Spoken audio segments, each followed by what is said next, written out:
See you soon.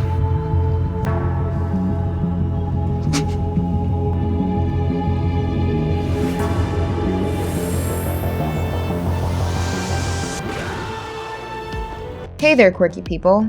Today we're going to ponder over why the TVA did not prune Captain Carter's new timeline, or any other what-if timeline for that matter.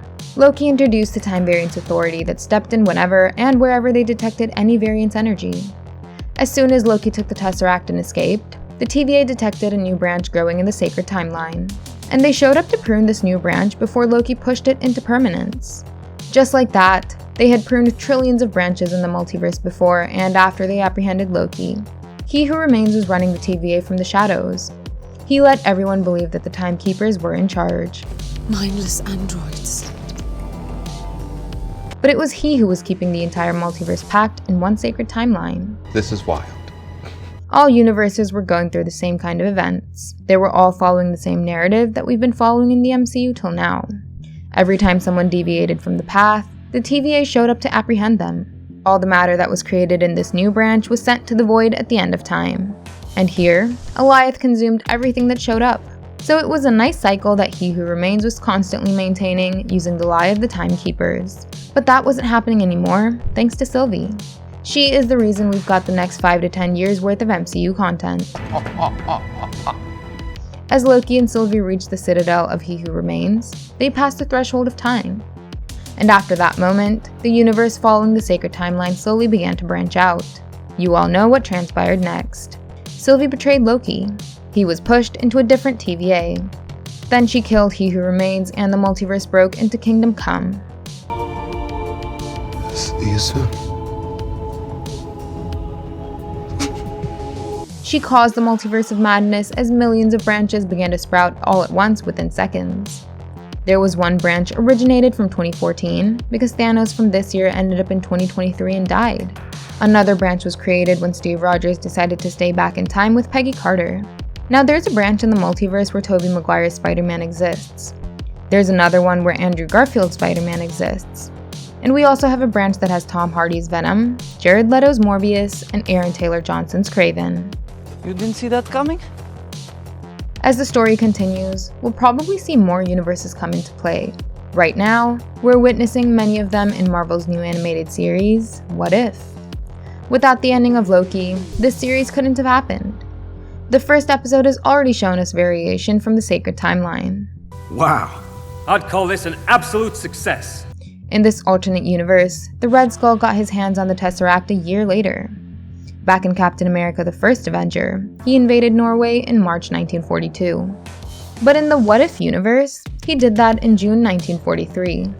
And that's what created the Nexus event, which further led to Agent Carter taking the Super Soldier Serum. She became Captain Carter and freed Earth from Hydra's control for a while.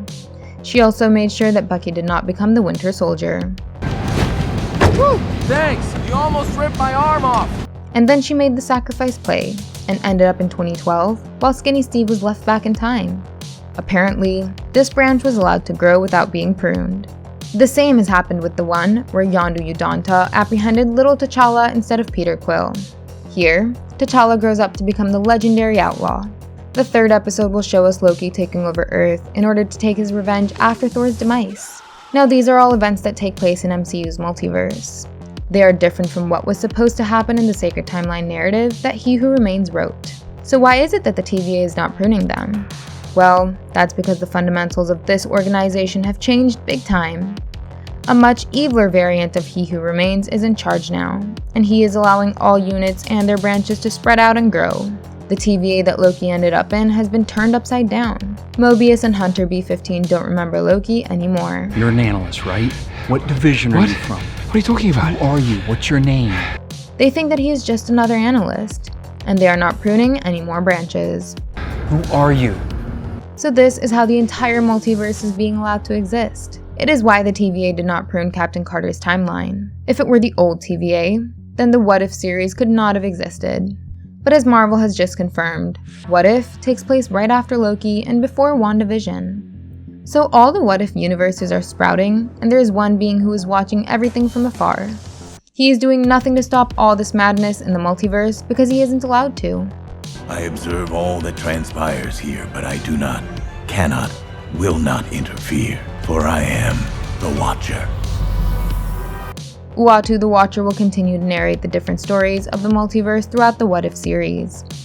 But it will be interesting to see if he actually ends up interfering towards the end of the first season. He did it in the comics. He even helped the Fantastic Four. But because his kind is not allowed to do that, he was held in court and then banished. So something like that might happen in the MCU as well. The Watcher might be the one to intervene instead of the Time Variance Authority. Okay, this is where the video comes to an end. I hope all your confusions about What If's connection to Loki are clear now. We're good. Hit the thumbs up and the subscribe button if you liked our analysis. And don't forget to check out some more fun videos on our channel. Thank you, and I'll see you in the next one. Goodbye!